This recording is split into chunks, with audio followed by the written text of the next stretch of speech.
오늘 우리에게 주시는 살아계신 하나님의 말씀은 구약성경 하박국 1장 1절에서 11절까지의 말씀입니다. 제가 가지고 있는 성경으로는 1302면에 있습니다. 하박국 1장 1절에서 11절까지의 말씀입니다. 구약 1302면에 있습니다. 저희가 하나님의 말씀을 한 절씩 교독하며 받들어 읽겠습니다. 선지자 하박국이 묵시로 받은 경고라.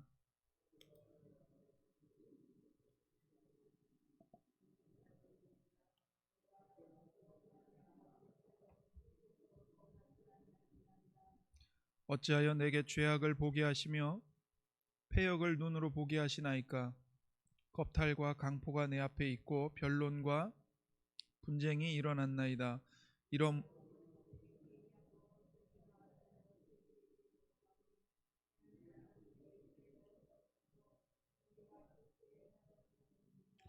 여호와께서 이르시되 너희는 여러 나라를 보고 또 보고 놀라고 또 놀랄지어다. 너희의 생전에 내가 한 가지 일을 행할 것이라. 누가 너희에게 말할지라도 너희가 믿지 아니하리라.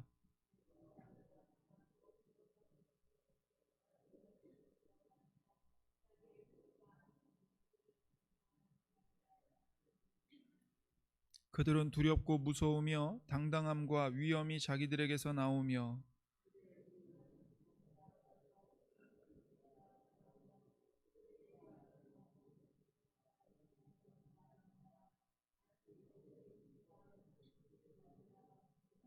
그들은 다 강포를 행하러 오는데 앞을 향하여 나아가며 사람을 사로잡아 모으기를 모래같이 많이 할 것이요.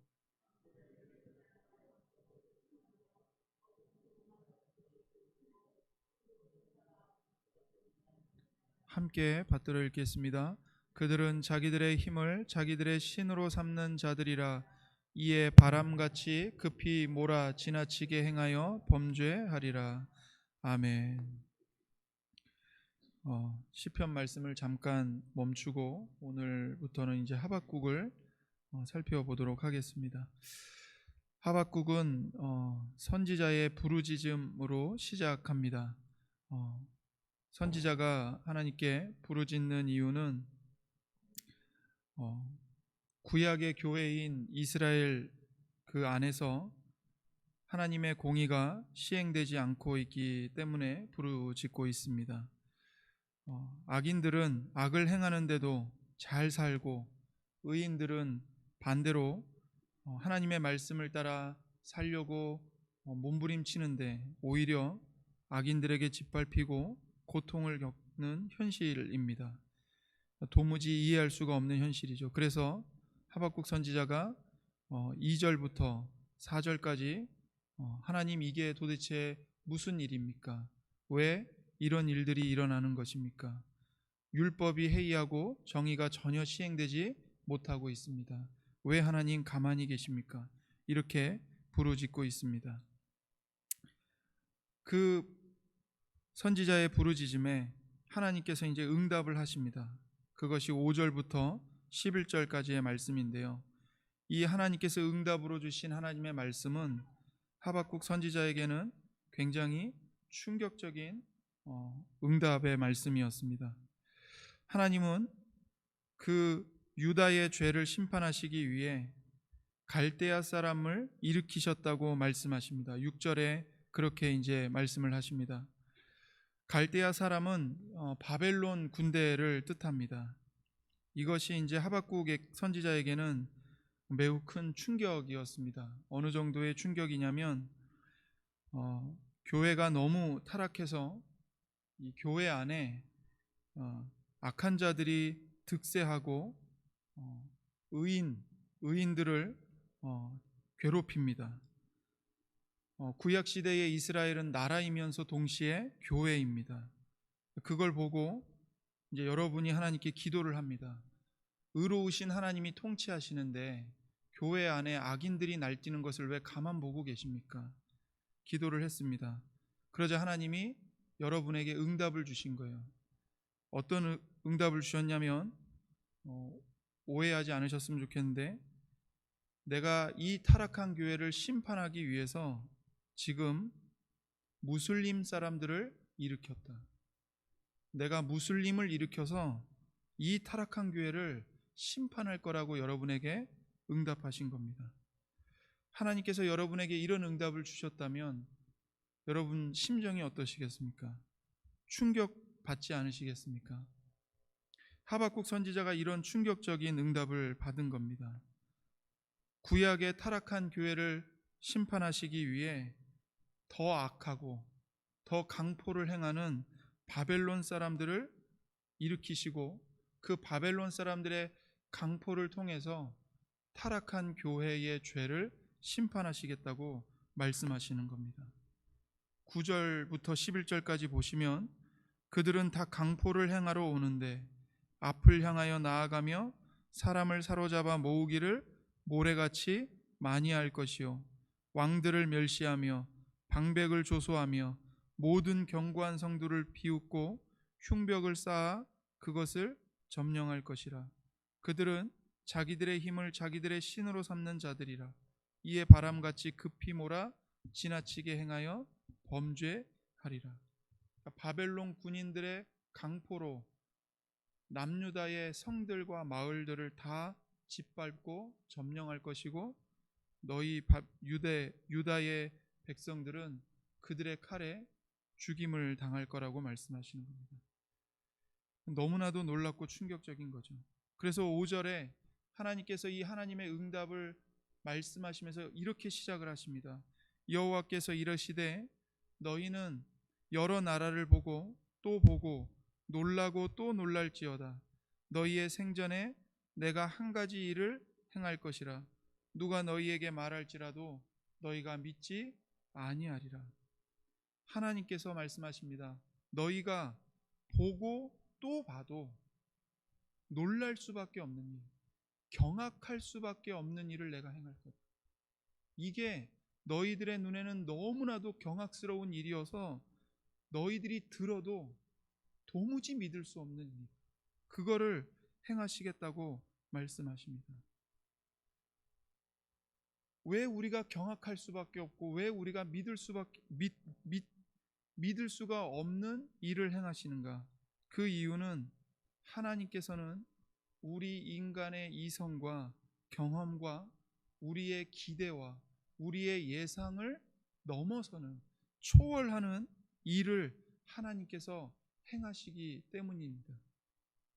이것이 하박국과 그 시대 남유다 백성들에게는 어떻게 나타났냐면, 하나님께서 바벨론 군대를 사용해서 구약의 교회인 이스라엘을 심판하시는 일로 나타났습니다. 신약에 와서는 의인이신 예수님을 악인들의 손에 내주시고 악인들의 죄를 대신하여 예수님이 심판을 받으시는 일로 나타났습니다. 하나님께서는 하나님의 아들이시요 의인이신 예수님께 죄에 대한 심판을 내리시고, 예수님은 아무 죄가 없으시죠. 그분은 하나님의 진노를 받을 만한 이유가 하나도 없는 분입니다. 그런데 그 예수님께, 의인이신 예수님, 하나님의 아들이시고 의인이신 예수님께 죄에 대한 모든 하나님의 진노를, 저주를, 형벌을 다 쏟아 부어 버리셨습니다. 그리고는 예수님을 믿는 믿음을 죄인들에게 선물로 주시고, 예수님을 구주로 믿는 모든 죄인들을 의인으로 인정해 주시고 하나님의 백성으로 구원해 주시는 겁니다. 이것이 우리는 하도 많이 들어서 십자가 그러면 놀랄 게 없죠. 너무 익숙합니다. 그리고 십자가를 들을 때마다 아유 맨날 듣는 또 소리. 근데 여러분 생각해 보십시오. 십자가만큼 우리 이성과 경험을 초월하는 게 없고, 우리가 가지고 있는 윤리와 도덕을 초월해서 경악스럽고 충격을 받을 수밖에 없는 일이 없습니다. 도무지 믿을 수가 없는 일입니다. 어떻게 의인이시고 하나님의 아들이신 예수님이 죄인인 나를 대신하여, 죄인인 저 사람을 대신하여 죽는단 말입니까? 어떻게 예수님을 죽이고 나 같은 놈을 살린단 말입니까? 믿을 수가 없는 일입니다. 그런데 그 일을 하나님이 행하시는 겁니다. 십자가의 복음, 십자가의 도, 십자가의 방법으로 하나님께서 일하십니다. 그런데 그 우리가 도무지 이해할 수 없고 보고도 믿을 수 없는 방법으로 일하시는 것이 단순히 죄인인 내가 예수님을 믿어서 구원받을 때 그때 한 번만 행하시는 게 아니라 예수님을 믿고 구원받은 이후 나의 전생에 내가 성도가 된 이후에 하늘나라에 갈 때까지 하나님이 내 삶 속에 무엇으로 일하시냐면 바로 그 십자가의 방법으로 일하시는 겁니다. 어떻게요? 내가 예수 믿는 내가 안 믿는 이웃과 싸웠습니다. 그 사람이 잘못했든 내가 잘못했든 아무튼 화가 나서 싸웠어요. 그러면 하나님이 누구를 혼내실까요? 그때 내가 화가 나서 똑같이 욕하고 똑같이 악을 지르고 속이 시원하죠. 그러나 그날 밤이 되면 우리는 잠을 못 잡니다. 왜요? 하나님께서 우리의 양심을 혼내십니다. 네가 하나님의 자녀인데, 네가 저 사람에게 복을 주어야 할 복의 통로인데 너가 똑같이 저주하고 너가 똑같이 악을 쓰고 그래서야 되겠냐? 하나님이 놔두시지를 않습니다. 교회와 세상이 하나님께 똑같이 죄를 범해요.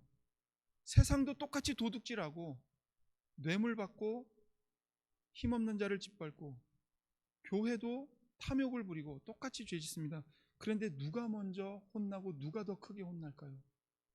교회가 더 크게 매맞고 교회가 더 먼저 혼납니다. 왜요? 하나님의 영광을 나타내고 예수 그리스도의 선하심을 드러내야 할 성도들의 무리이기 때문입니다. 하나님께서는 이 십자가의 도로 우리에게 일하십니다. 십자가는 우리에게는 미련한 것이고 우리가 볼 때는 저주입니다.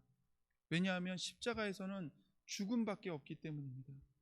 그러나 십자가는 하나님의 지혜요 믿는 자들에게는 구원이라고 성경은 반복해서 말씀하고 있습니다. 왜냐하면 그 예수님이 죽으신 십자가에서 부활을 만드셨기 때문입니다. 지금 이 말씀을 받고 있는 하박국과 그 시대 구약의 교회 이스라엘은 하나님이 정하신 방법대로 하나님이 정하신 때에 바벨론 군대에 의해 짓밟히고 망할 것입니다. 그러나 그 망함에서 그 죽음에서 하나님이 참된 교회를 만들어 내십니다. 저와 여러분의 기도에 하나님이 이해할 수 없는 응답을 주실 때가 있습니다. 그리고 예수님을 십자가에 못 박으신 방법으로 하나님이 우리 삶에 일하실 때가 있습니다. 아니 그렇게 일하십니다. 그래서 하나님이 저와 여러분에게 죄에 대하여 죽으라고 말씀하실 때 죽음에서 생명을 창조하시고 십자가에서 부활을 창조하시는 하나님을 신뢰하시고 그 십자가의 길을 예수님과 함께 걸어가시기를 소원합니다. 저와 여러분의 그 하나님께서 십자가로 일하시는 그 하나님의 일하심 속에서 저와 여러분 속에 예수님의 형상을 빚어내고 계십니다. 그 하나님을 신뢰하시고 하나님을 기뻐하는 우리 모두가 되기를 소원합니다. 기도하겠습니다. 하나님 아버지, 오늘도 우리에게 하나님의 말씀을 주셔서 우리 삶에 우리가 이해할 수 없고 우리가 기대하지 않았던 일들로 일하심으로 우리가 놀랄 수밖에 없는 길로 인도하시는 하나님을 신뢰할 수 있도록 은혜를 내려주시니 참으로 감사합니다. 하나님께서 우리를 십자가로 구원하셨으니 하나님이 우리에게 그 십자가를 짊어지고 십자가의 길을 걸어가라고 말씀하십니다. 우리가 잘못했을 때 하나님께서는 세상을 책망하시는 게 아니라 도리어 우리를 책망하시고 우리를 징계하십니다. 하나님 그것을 통해서 우리 안에 하나님의 거룩한 성품을 빚어가고 계시고 예수님의 거룩한 인격을 우리 안에 형성해 가고 계십니다. 하나님의 그 역사하심을 우리가 신뢰할 수 있도록 하나님 도와주시고 하나님이 선하신가? 정말 하나님이 살아계신가? 하나님이 살아계시다면 어떻게 이 나라에, 이 세상에, 내 삶에, 내 가정에 이런 문제가 일어날 수 있는가라고 절망할 수밖에 없는 그 상황에서 십자가를 통해 생명과 부활과 영광을 만들어내시는 하나님을 바라보며 신뢰할 수 있도록 은혜를 베풀어 주옵소서. 감사드리며 우리 구주 예수님의 이름으로 기도드립니다. 아멘.